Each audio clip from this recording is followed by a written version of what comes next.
Q&A, karena setiap pertanyaan selalu ada jawaban. Dipandu oleh Yohana Margareta.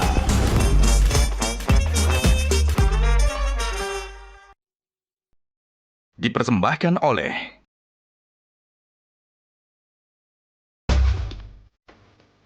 Panelis kita hari ini. Membayangkan bagaimana dulu masuk Jakarta, orang ini seranjang, kalau ada yang nendang pasti ada yang jatuh.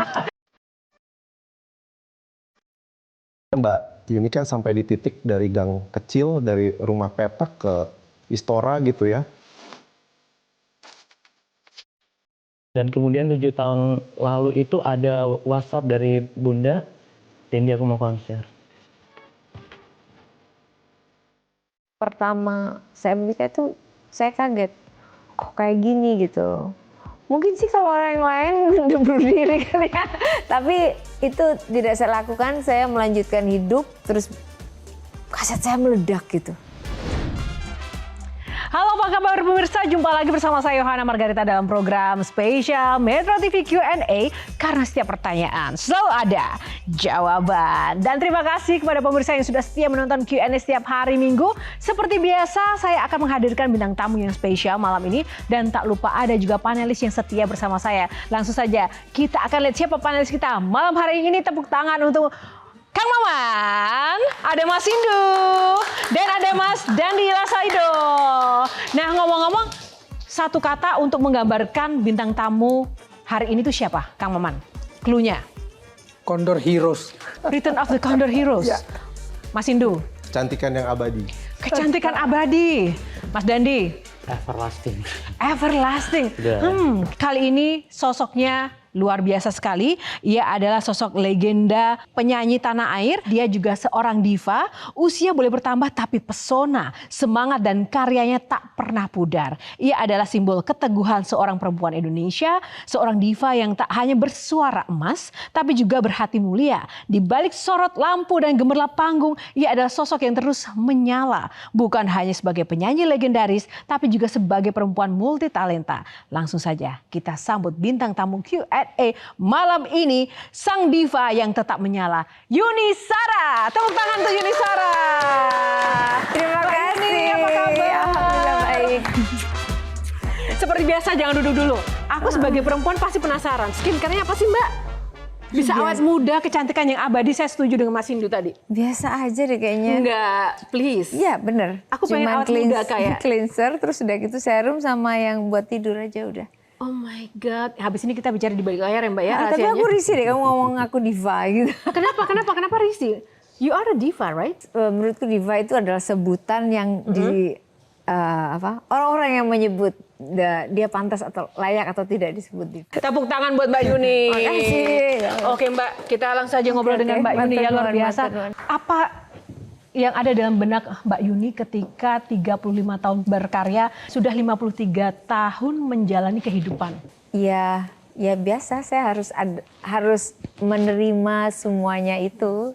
Maksudnya kadang-kadang kan ada orang yang nggak acceptan dengan kondisi-kondisi, karena perempuan itu kan ada perubahan-perubahan, mulai hormonal, mulai dari physically, yang mulai aging, yang mulai kerutan, uban dan lain-lain, secara emosional karena usia segitu itu kan ada titik terendah perempuan kadang-kadang di situ saat mengalami menopause dan lain-lain itu. Nah itu tergantung dia memanage dirinya bisa melalui itu untuk menjadi perempuan tetap tegar, tetap menarik, tetap bisa menjalankan rutinitasnya seperti biasanya gitu. Saya pekerjaannya masih ada di panggung, terus saya masih berhubungan dengan manusia yang banyak, kemudian saya masih bergelut di dunia pendidikan bersama guru dan anak-anak juga gitu. Jadi masih banyak berita-berita tentang seorang Yuni Sharanya itu sendiri. Nama saya kebetulan terlahir Wahyu Standing Budi.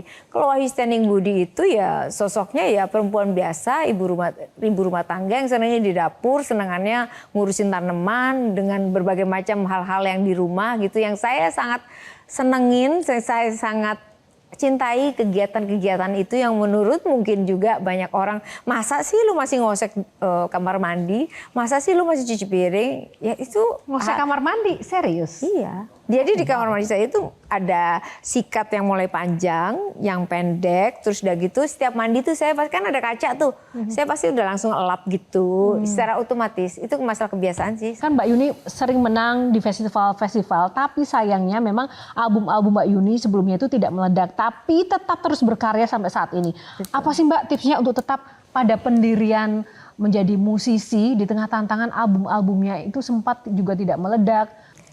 Dari awal nyanyi saya menyanyikan lagu baru, kebetulan albumnya itu ciptaan saya sendiri. Jadi di saat saya SMA itu judul albumnya memang ciptaan saya sendiri. Saya rekaman di Billboard. Di Billboard itu arrangernya tuh ada Erwin Gutawa, Indra Lesmana. Jadi yang kebetulan di Billboard tuh semuanya tuh hampir kayak jazz semua gitu, musisi-musisinya seperti itu. Dan saya kebetulan penyanyi yang dari Batu, SMA, terus ditawarin rekaman apa ya, setelah menang Bintang Radio TV, saya dicari lah itu. Rumah saya di gang, dicari untuk rekaman di Billboard. Nah di Billboard itu musisinya segede-gede gitu. Saya masih pakai baju SMA. Lagu itu, album lagu baru. Setelah lagu baru mungkin nggak banyak ya responnya.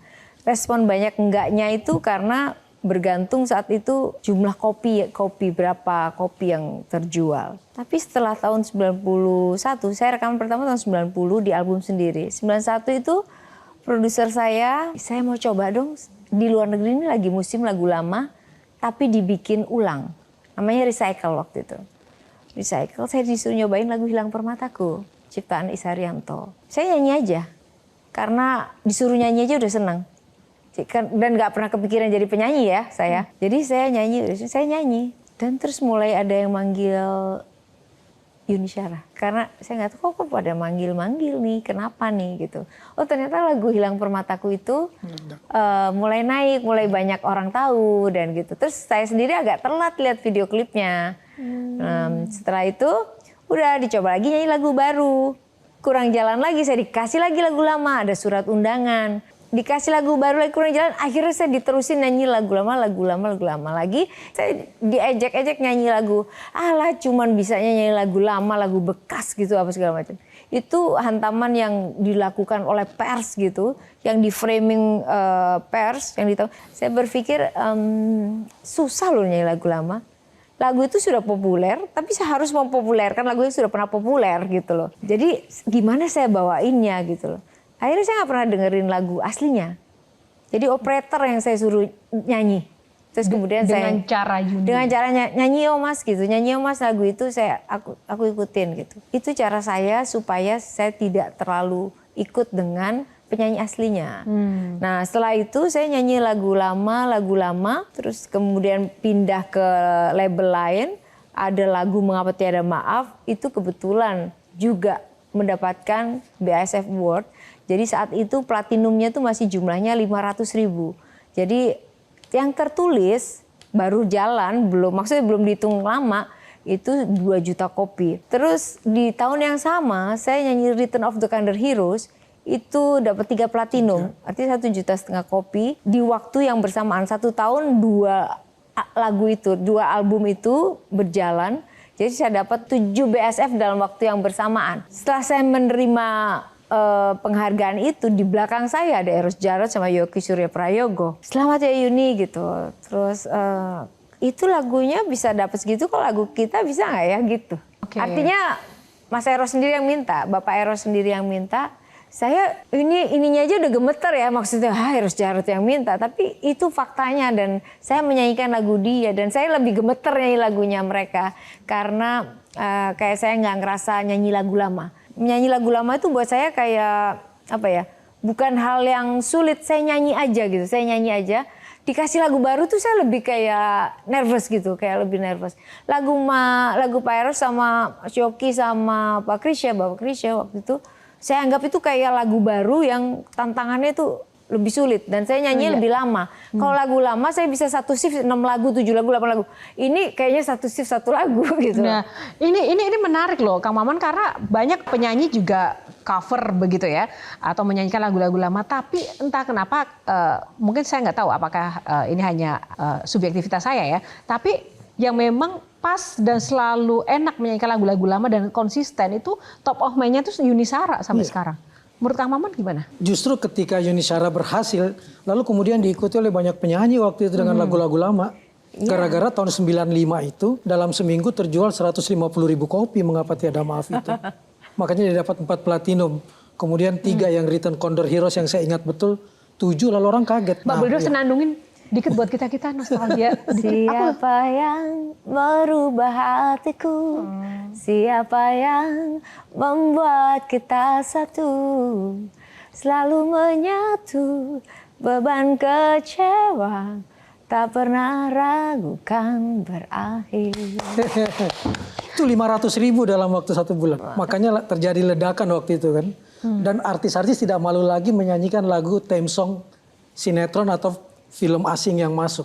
Sebagai orang yang mengetahui banget dan kenal banget Mbak Yuni, ada hal nggak yang Kang Maman itu sampai sekarang ingin tanyakan dan mungkin belum sempat terungkapkan? Saya nggak akan pernah melupakan beliau karena waktu itu dengan isu yang sangat luar biasa di tahun 90-an, Pemret saya bilang nggak mau tahu, harus dapat Yuni Shara untuk verifikasi konfirmasi isu itu.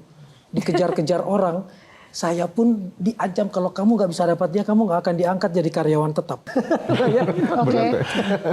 Berat. Saya udah berjuang untuk menunggu di Taman Buaya TVRI dan lain sebagainya, nggak ketemu. Tapi saya berjuang untuk dapat. Akhirnya dia bilang, oke kita wawancara jam 1 malam ya. Di mana? Di Bumen, Pejompongan sambil makan nasi goreng. Nasi goreng. Disitulah kemudian saya bisa menyelamatkan karir saya sebagai jurnalis. Dan hebatnya apa kata beliau?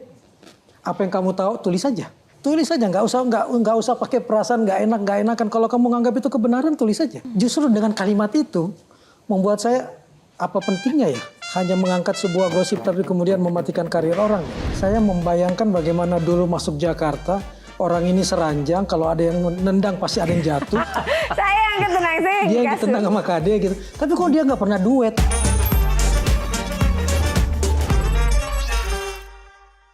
Dipersembahkan oleh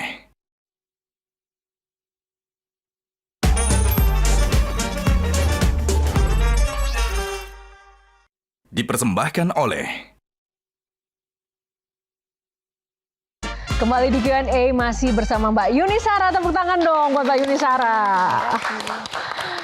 Nah kalau dari Mas Hindu, sebagai seorang jurnalis yang juga mengamati musisi seperti Mbak Yuni Shara, menurut Mas Hindu, seperti apa sosok Yuni Shara? Ini menarik banget ya kalau kita bahas Yuni Shara itu kan kadang kalau ngomongin image penyanyi yang sering mengaransemen ulang lagu-lagu hit. Jadi kalau yang bisa saya katakan gitu ya, mungkin di Indonesia gak ada duanya gitu. Tadi dari cerita Mbak Yuni juga gitu ya, kalau misalkan sekarang yang saya tahu Mbak, musisi-musisi sekarang terutama yang sering mengaransemen ulang lagu itu yang meminta ke penciptanya gitu. Tapi ini kebalik, justru penciptanya yang lagunya sudah populer meminta untuk dibawakan oleh Yuni Shara. Akhirnya itu sebuah validasi gitu ya, kalau lagu itu memang benar-benar lagu hit. Setuju. Terima kasih. Kayak saya mau komentarin dulu, kayak lagu itu memang kalau di label kita tuh udah dikasih lagu ya dari zaman dulu tuh. Ini lagu ciptaannya ini. Terus menjadi diakurasi, dipilih lagu-lagunya gitu loh. Pertama kan saya nggak tahu lagu-lagu yang dikasih produser itu lagu apa aja. Saya menyanyikan lagu itu, terus selanjutnya kadang saya kalau ketemu yang menyanyi, saya kalau nyanyiin lagu ini, oh senang sekali gitu. Berarti mereka senang kalau saya bawain lagi lagu-lagunya yang senior-senior saya. Jadi saya juga ngerasa tersanjung kalau si penyanyi atau penciptanya senang saya bawain lagunya. Nah kalau dengan situasi yang sekarang Mbak, ini kan ada pencipta dan penyanyi lagi seolah-olah lagi ada berbenturan kan tentang hak cipta nih ya kan. Malah sekarang penyanyi jadi takut nih nyanyiin lagu para pencipta.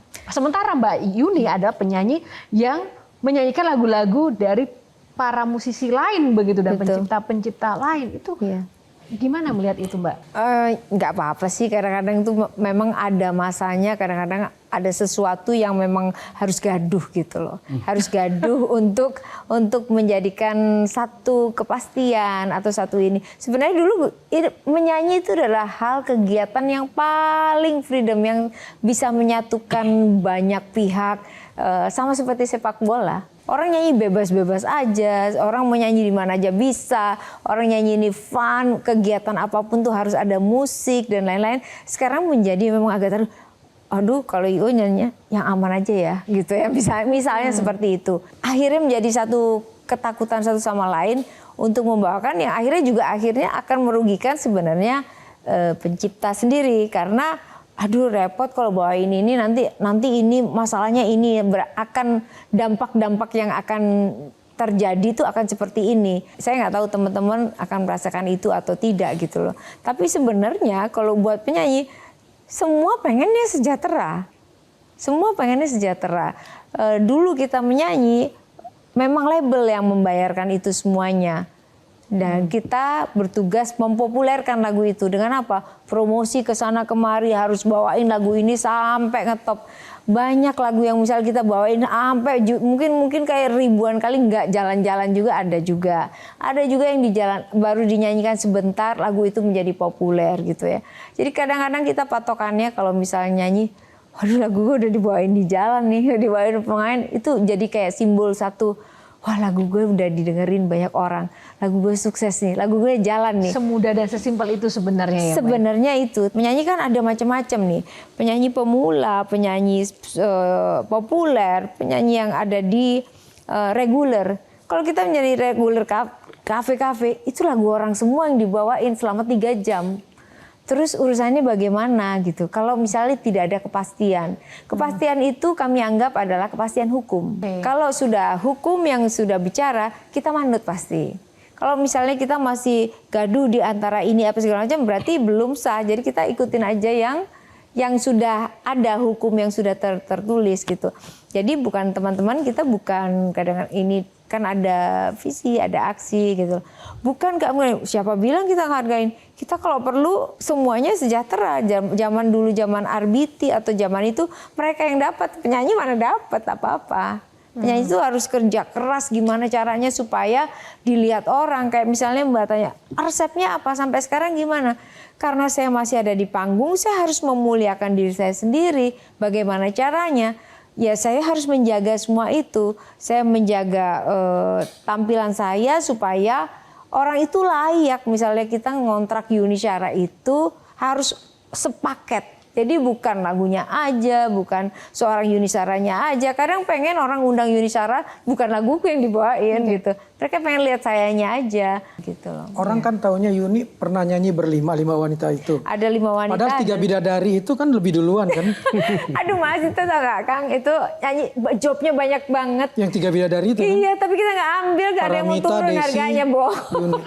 Paramita Rusady, Desi Ratnasari, Yuni Syara. Itu lagu Kidung.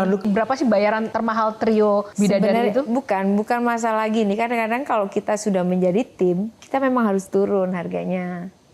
Supaya itu terjadi. Kalau kita masing-masing matokin, gue tetap di sini menjadi sulit. Akhirnya bubar ya Mbak karena itu ya? Satu single doang. Satu single aja. Oke. Nah kalau Mas Dandi gimana Mas?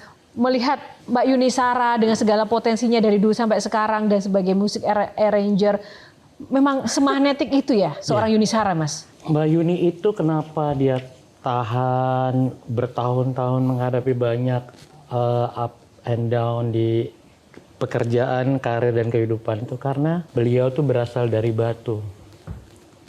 Apa? Memang Batu kota Batu kan maksudnya? Atau Batu apa nih? Coba. Jadi tahan gitu.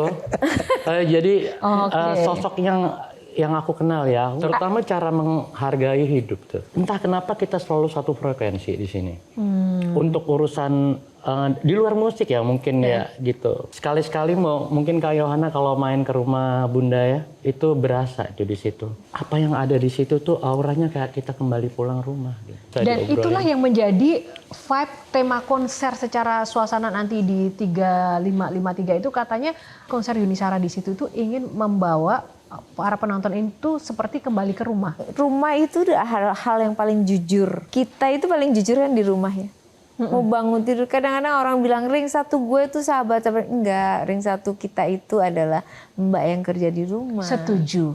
Mbak, jadi yang tahu Setuju. polosannya kita, tahu kita lagi mood atau tidak apa segala macam, ya itu hal yang terjujur dari semua itu adalah rumah gitu loh. Justru itu. Saya membayangkan bagaimana dulu masuk Jakarta, orang ini seranjang, kalau ada yang nendang pasti ada yang jatuh. Saya yang ketendang, saya yang Dia yang dikasih. ditendang sama Kade gitu. Tapi kok dia nggak pernah duet kan? Nah, saya berharap tadinya di konser ini harus tampil luar biasa berdua ini. Kami tidak pernah malu untuk menceritakan bahwa kami itu kesulitan-kesulitan yang kita jalani di Jakarta. Orang lihat Yuni Syara, Krisdayanti itu sekarang, dulunya dong. Dulu perjalanan kami itu dulu, wah luar biasa. Tapi yang sebenarnya yang lebih hebat itu Mama. Ya. Gimana caranya dia mikir besok kami makan apa, sekolahnya bagaimana. Dan Pernah lain-lain. sesusah apa memang ya Mbak? Kalau pas di Batu sih memang kami oke lah. Maksudnya di Batu tinggal di rumah besar. Yang kami itu termasuk pejabat publik. Maksudnya ada bedana, apa segala macam kayak gitu-gitu. Tapi pas saat pindah ke Jakarta, kami tinggal di gang kan ada gang normal ya. Ini gang kecil banget gitu ya. Terus kita diajak Mama jalan, kok kita lihat jalannya gang, jalannya kecil banget sih Ma. Kan di Batu gede, terus udah gitu lah, halaman besar, rumah besar gitu. Terus kok masuk ke jalan kecil sih Ma gitu. Terus tato berhenti di rumah petak gitu. Terus Mama bilang, ya kita tinggal di sini gitu. Kita diem, saya sama Yanti diem, tapi terus kita berdua, gitu. Ya gitu. Nanti kita kasih tanaman, kita kasih ini. Dan dari rumah petak itu udah ada tanaman rumah saya. Yang menghiasi petakan-petakan itu yang membedakan rumah petak satu dan rumah petakan kedua itu adalah pohon palem dan tanaman-tanaman gantung. Nah yang diceritain Kang Oman tadi yang masalah tempat tidur, kasur aja nggak masuk Mbak. Jadi kasur tempat tidur itu kalau kita beli nggak masuk karena saking kecilnya. Jadi kita harus bikin di dalam rumah petak itu. Jadi yang tidur itu memang Mama sama Yanti, saya ngalah di kakinya mereka. Nah kan ada lemari. Lemari kalau dikasih pintu akan sulit lagi. Lemari kasih korden. Jadi kalau pas bangun saya sering ada di dalam tempat tidur itu karena ketendang kakinya Mama Yanti. Dalam lemari. Pemirsa harus tahu ya, teman-teman anak-anak muda harus tahu. Memang semuanya itu berproses. loh. Berproses, jangan lihat sekarang, lihat dulunya dong, lihat dulu. Iya. Iya nggak sih? Kalau Mas Indo? Nih, menarik ya ketika ngomongin gang kecil gitu ya. Akhirnya Mbak Yuni kan sampai di titik dari gang kecil, dari rumah petak ke Istora gitu ya. Nah yang ingin aku tanyakan, pernah nggak sih sebagai seorang penyanyi, sebagai seorang musisi ada di titik, mungkin kalau nggak karena musik, aku nggak kuat gitu. Kayak enggak deh.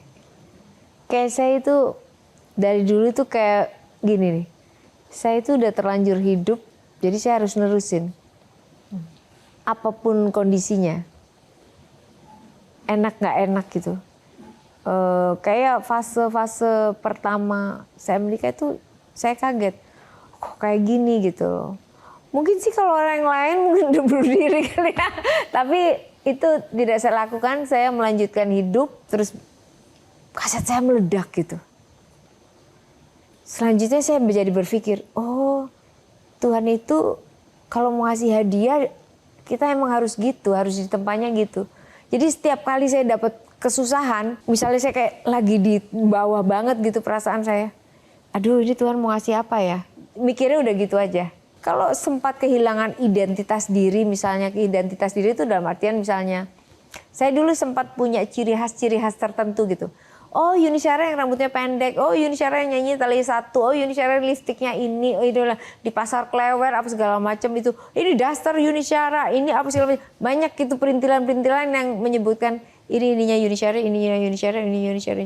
Banyak hal-hal yang melekat di entah yang saya pakai itu menjadi kayak semacam trademark atau menjadi ciri khas dari Yuni Syara. Bahkan di salon-salon tuh ada gambar contoh foto untuk potong rambut itu. Karena aku salah satu korban ke Yuni Syaraan. Yang berondong ya? Yang pendek ya?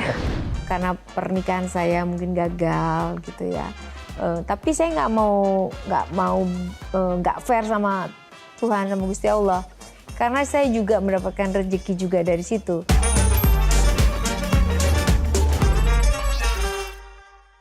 Dipersembahkan oleh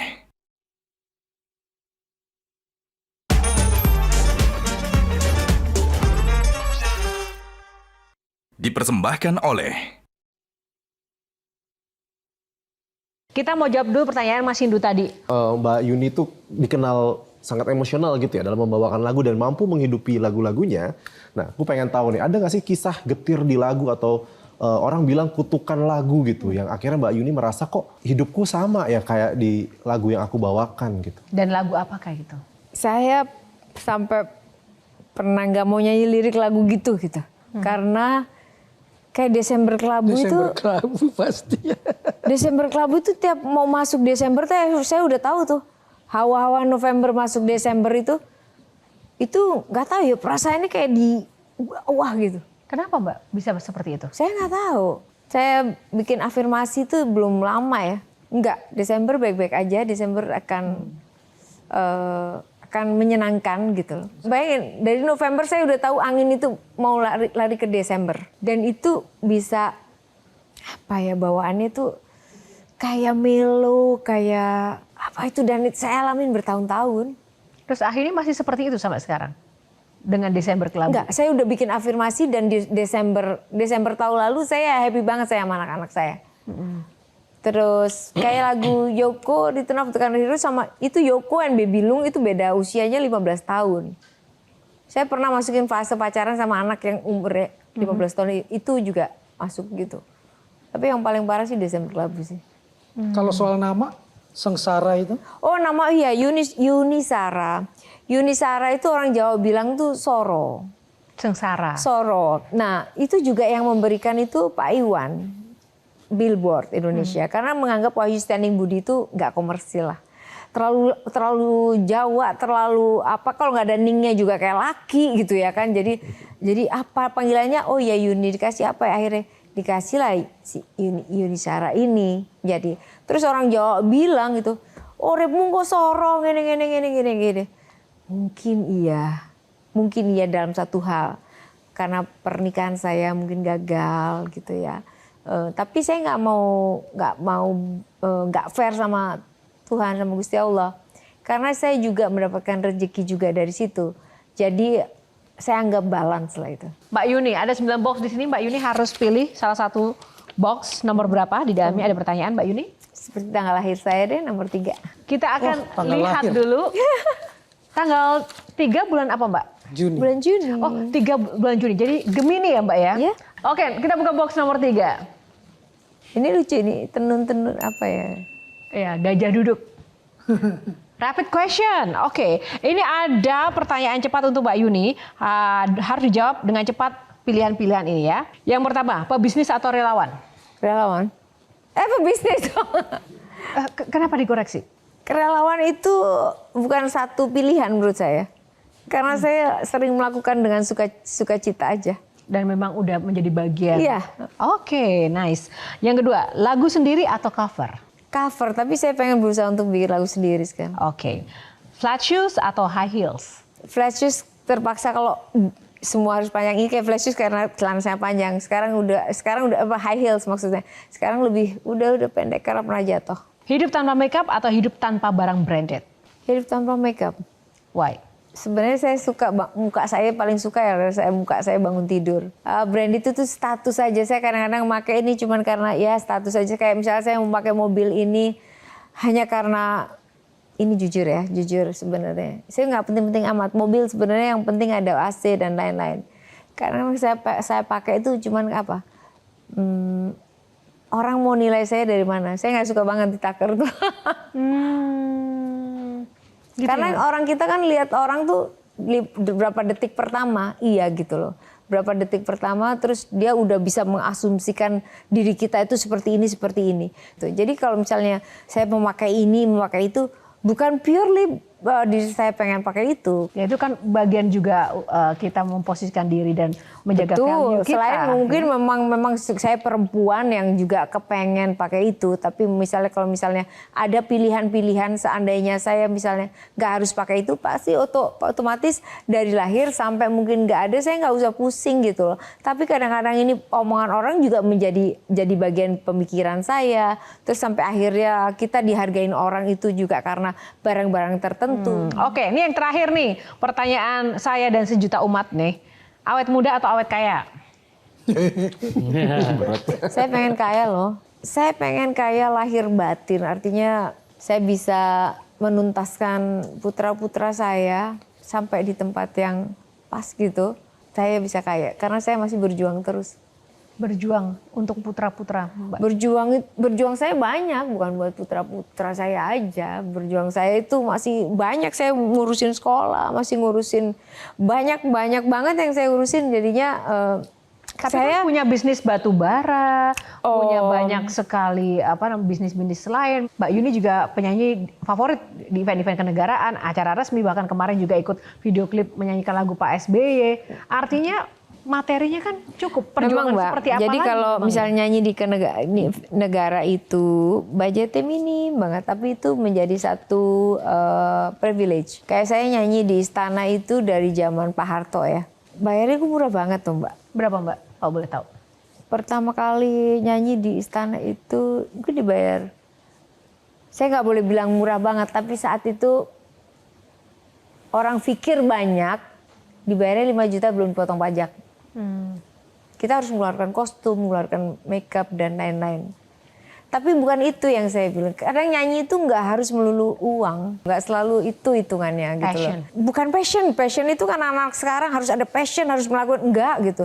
Kita tuh memang harus fight aja. Kalau ngikutin passion nggak jadi kayak. Saya harus melanjutkan hidup saya. Hidup saya keras, memang saya harus berjuang sampai sekarang.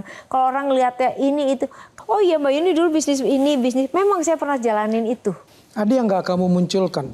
Apa yang nggak dimunculkan? Bahwa anak kamu tuh bukan cuma 2, tapi ratusan anak jalanan menjadi anakmu. Banyak anak-anak saya, selain anak-anak di PAUD, anak-anak jalanan, ada anak-anak yang yatim piatu, banyak sih sebenarnya. Yang nggak perlu juga diomong-omongin gitu. Perjalanan ikhtiar saya memang macam-macam. Saya pernah ngerjain jual batu, apa segala macam. Itu adalah proses ikhtiar saya untuk meneruskan hidup. Nah saat waktu itu tumbang batu, saya nggak bisa jual lagi. Akhirnya saya stop. Nah stop itu tidak ada di berita kan, tidak diberitakan. Nah apa aja yang saya lakukan? Banyak juga saya mencoba usaha ini, mencoba usaha itu. Walaupun main bisnisnya saya itu adalah saya menyanyi. Pendaringan saya itu adalah saat saya di panggung. Yang lain-lain adalah ikhtiar saya untuk saya terus hidup. Supaya semua yang di belakang-belakang saya semuanya juga masih terus berjalan. 18 tahun menjadi single moms, pahitnya di mana?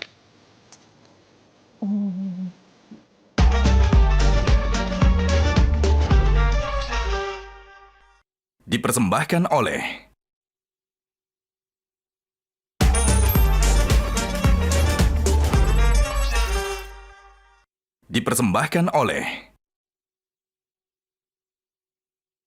Ya, kembali di Q&A pemirsa, masih bersama Mbak Yuni Syara dan para panelis yang tercinta. Kita mau buka box lagi Mbak Yuni. Ya. Box kali ini nomor berapa? Tadi sudah nomor 3. Nah sekarang box nomor berapa yang dipilih?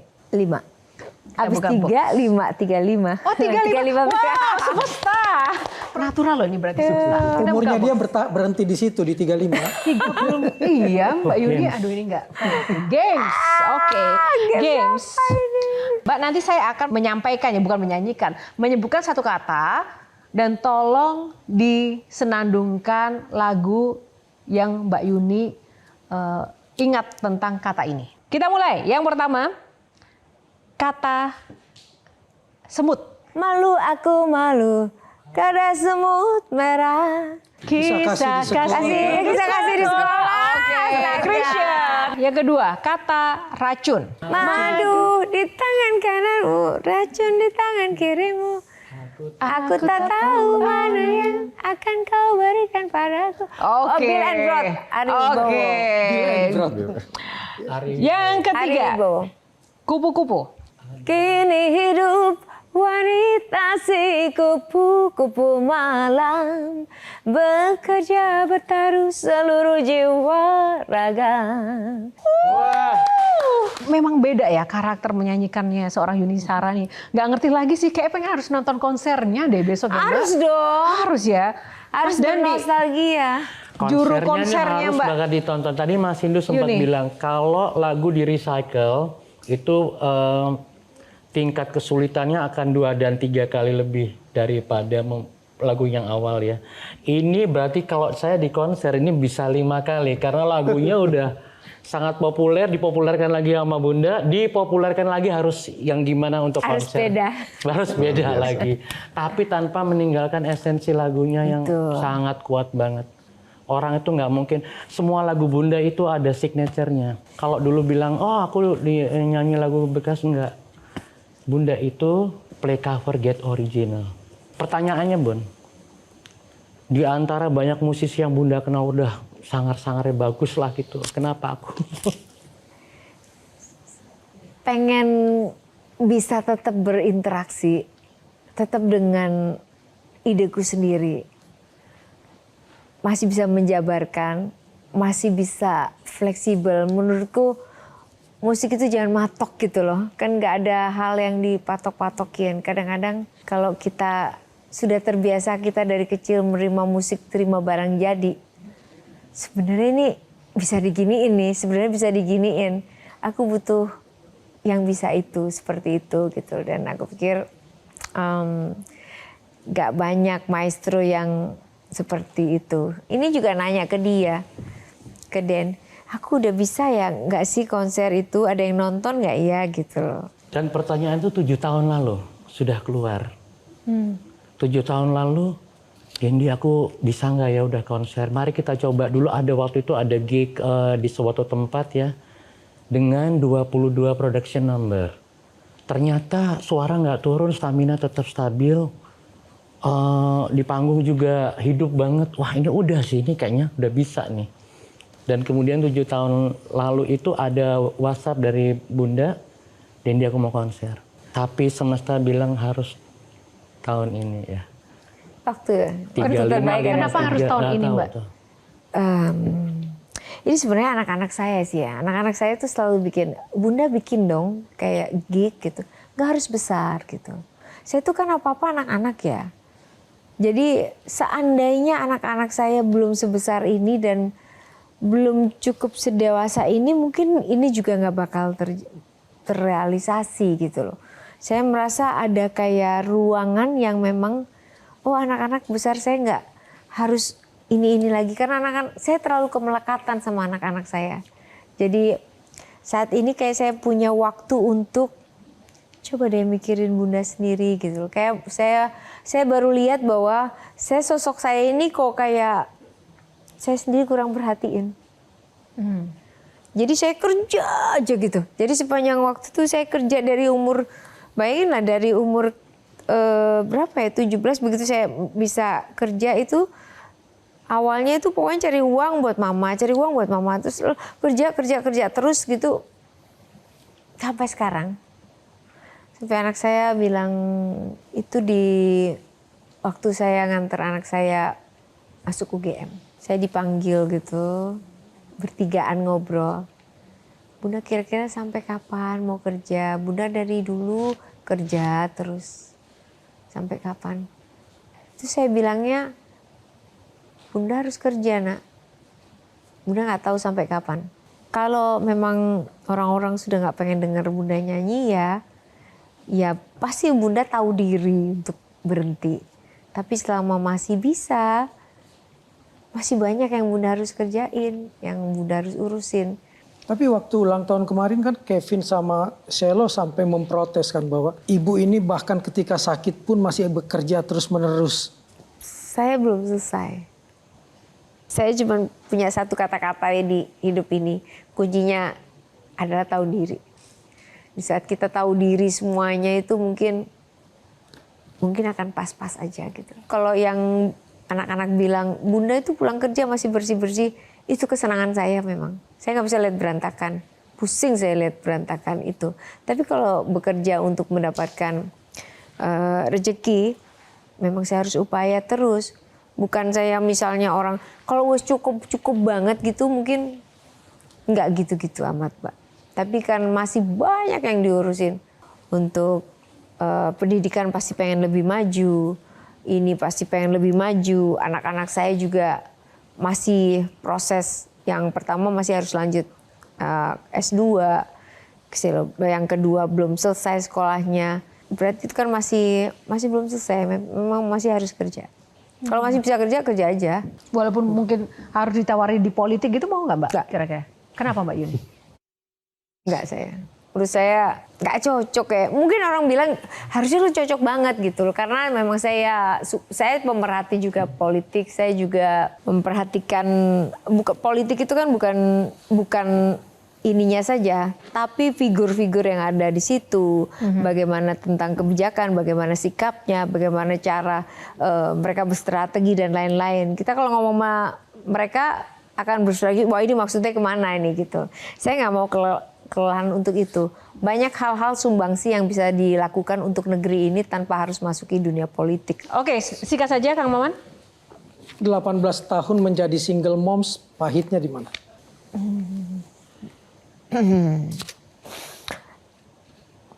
Stigma janda itu awalnya adalah menjadi berat. Karena di negara kita itu stigma janda itu dianggap menyeramkan ya. Di satu sisi kalau saya merdeka, tidak ada yang saya mintain izin untuk mengambil keputusan ini dan itu. Keduanya adalah bagaimana saya membuat diri saya bekerja dimanapun, semua yang hadir merasa aman, terutama para wanita. Jadi saya yang penting itu adalah ibu.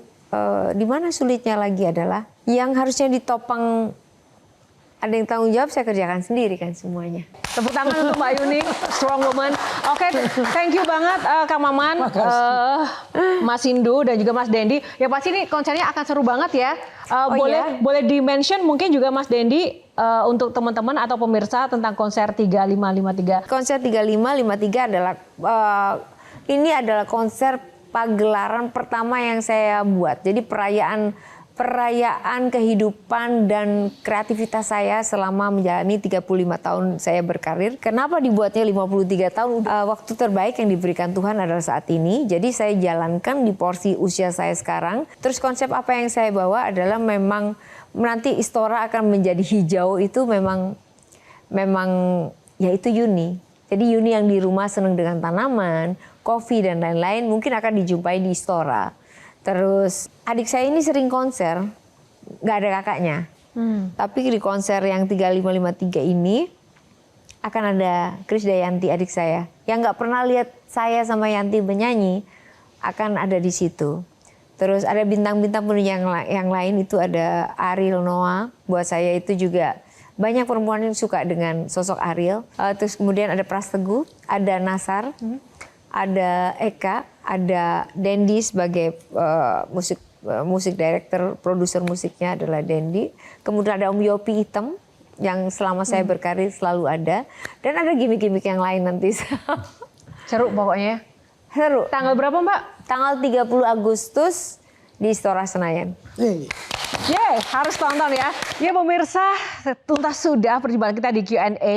Semoga menginspirasi Anda. Kisah luar biasa dari Yuni Sara. Dan terima kasih juga para panelis. Tentu saja tak lupa terima kasih untuk Sarung Gajah Duduk, legenda Nusantara yang ada tulisan Arabnya. Dan kita akan jumpa di episode Q&A selanjutnya. Sebelum kita akhiri, ada persembahan spesial dari Yuni Sara. Kita berikan tepuk tangan yang luar biasa. Silakan Mbak Yuni. Terima kasih.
Metro TV.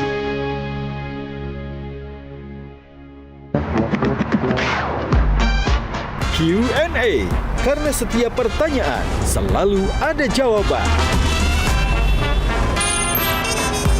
Dipandu oleh Yohana Margareta.